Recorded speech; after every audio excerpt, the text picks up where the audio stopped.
For my presentation, I'm creating an appendix where I discuss how basically systematic racism and voter suppression laws have kind of gone hand in hand in a lot of ways.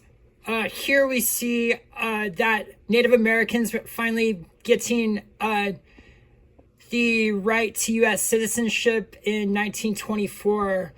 Unfortunately, because of voter suppression laws in Arizona, Native Americans were subject to literacy tests up until 1970.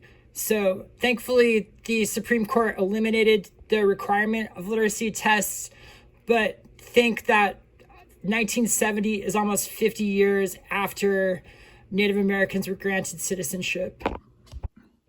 Okay, this photo is a testament to the types of dehumanizing things that poor Native Americans were subject to in the United States in this country's history. The top portion reads, "I never learned this in school," and likewise, I would agree, I never learned any of this in school. The caption reads on the bottom, "Before the president's faces were carved into Mount Rushmore, it was called the Six Grandfathers, part of the sacred Black Hills of the Lakota tribe.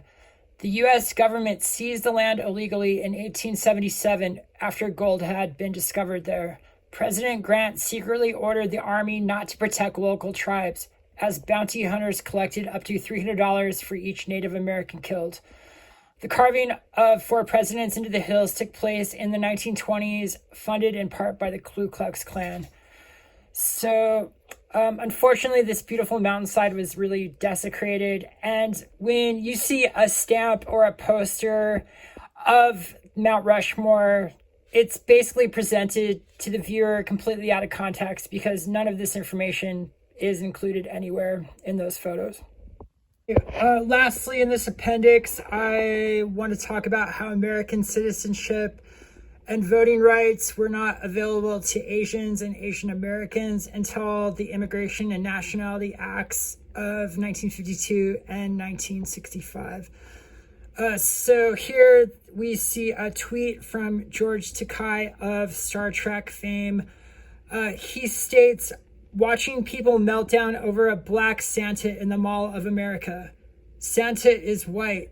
Well, in our internment camps, he was Asian. So there." So by internment camps, George Takei is referring to what you see in this photo. In the 40s, the U.S. government deemed Japanese Americans a threat, and they created laws to control them. In this case, many Japanese Americans were put into a camp.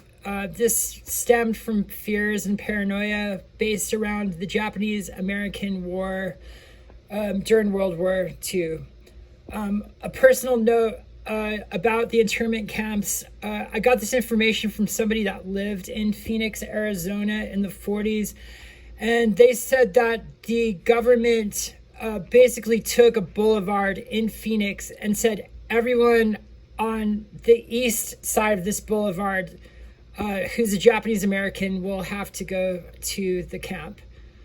So the point of this presentation or appendix is just to point out the types of systematic racism that has taken place in the United States. It's been vast, myriad. It continues to happen. And when we see voter suppression laws, it's good to consider who they're aimed at, what groups they're aimed at, and who they're looking to control by passing the laws. Thanks for watching the presentation. Have a good day.